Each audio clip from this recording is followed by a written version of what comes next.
Hi everyone. Electronic waste ये भी एक प्रकार का पॉल्यूशन ही है। जैसे हम कोई भी इलेक्ट्रॉनिक मटेरियल यूज करते हैं like mobile phone, laptop, TV and some other materials. तो होता क्या है कि हम उसका यूज करने के बाद जब लास्ट में वो चीज़ें खराब हो जाती है तो हम उसको क्या करते हैं, मतलब वो खराब चीज़ें जो हमारे यूज के बाद एंड प्रोडक्ट बच जाता है वो बेसिकली क्या होता है, ई वेस्ट होता है, जिसको हम बोलते हैं electronic waste.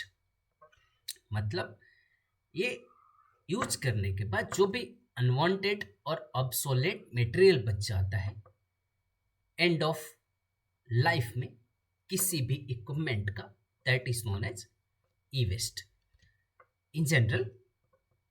Just one second.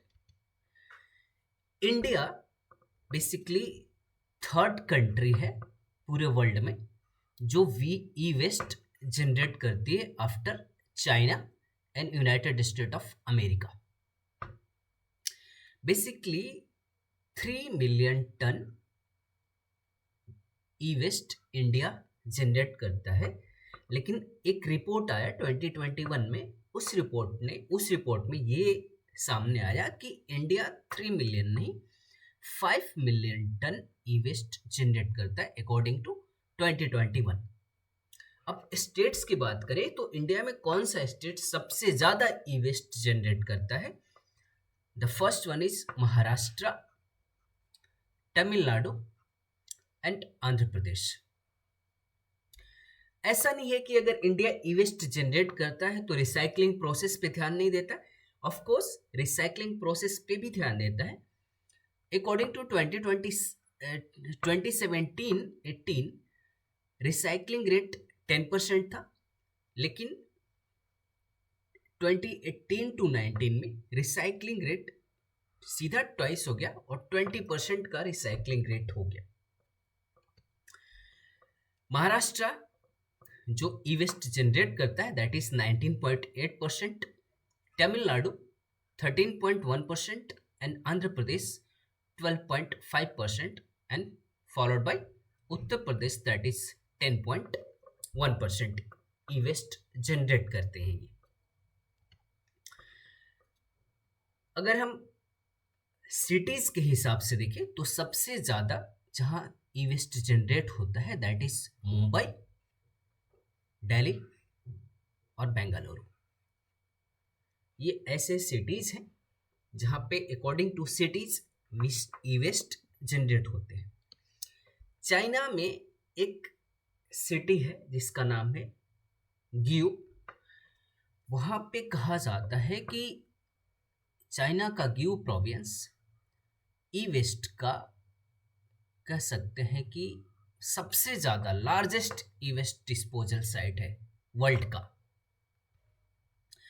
अब ई वेस्ट डिस्पोज होता है बेसिकली, तो ऐसा नहीं है कि मतलब एक नॉर्मल कंडीशन होता है, उससे different different chemicals and compounds बाहर निकलते हैं। जैसे मान लीजिए कि टीवी, फ्रिज, मोबाइल बनाने में बहुत सारे अदर मटेरियल्स का यूज होता है और इनके वेस्ट से कुछ ऐसे पॉइजनस कंटेंट निकलते हैं।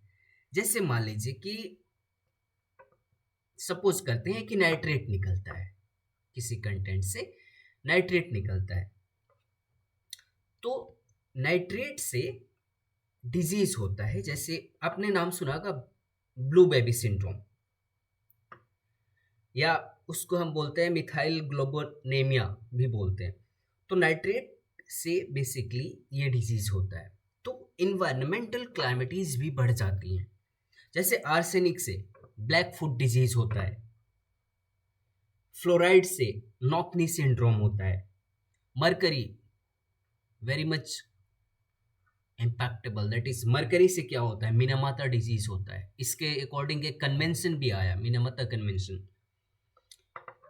मतलब कैडमियम से जैसे मान लेते हैं तो कैडमियम से क्या होता है, औच औच डिजीज, जिसे हम इताई इताई डिजीज भी बोलते हैं। तो ई वेस्ट से डिफरेंट डिफरेंट क्लैमिटीज भी होती हैं।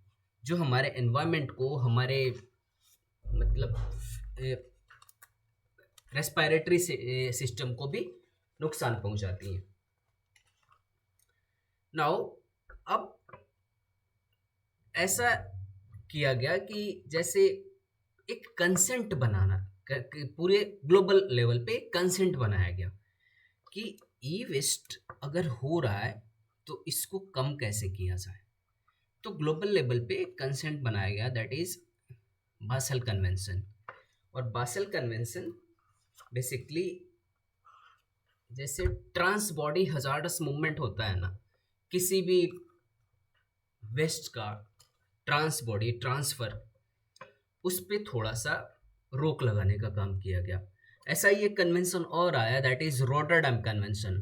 तो रोटरडैम कन्वेंशन में एक ऐसा कुछ सोचा गया कि भाई कोई भी वेस्ट जनरेट करेगा तो उसका एक प्रायर इंफॉर्मेशन जरूर देगा। मतलब कि एक ऐसा कंसेंट, एक ऐसी सहमति बनाई गई कि प्रायर इंफॉर्मेशन देना जरूरी है। इंडिया में भी डिफरेंट लेवल पे काम किया गया। इनफैक्ट कई कंपनियों ने भी ई वेस्ट को रिड्यूस करने के लिए, जैसे नोकिया टेक बैक मैकेनिज्म, जो भी आपके इलेक्ट्रॉनिक्स इक्विपमेंट खराब हो जाते हैं तो क्या होता था कि नोकिया अपने जो भी स्टॉल्स होते थे उसके सामने एक मतलब बॉक्स रखता था कि आपके अगर फ़ोन ख़राब है तो आप अपने ख़राब फ़ोन को वहाँ पे रख सकते हैं, डोनेट कर सकते हैं। नोकिया का टेक बैक मैकेनिज्म। तो ई वेस्ट आजकल काफ़ी न्यूज़ में है, क्योंकि अगर सबसे ज़्यादा इन्वायरमेंट को पोल्यूट करने का अगर नंबरिंग दिया जाए तो कहीं ना कहीं उसमें ई वेस्ट एक इम्पॉर्टेंट रोल अदा करता है। So thanks for watching, thank you very much.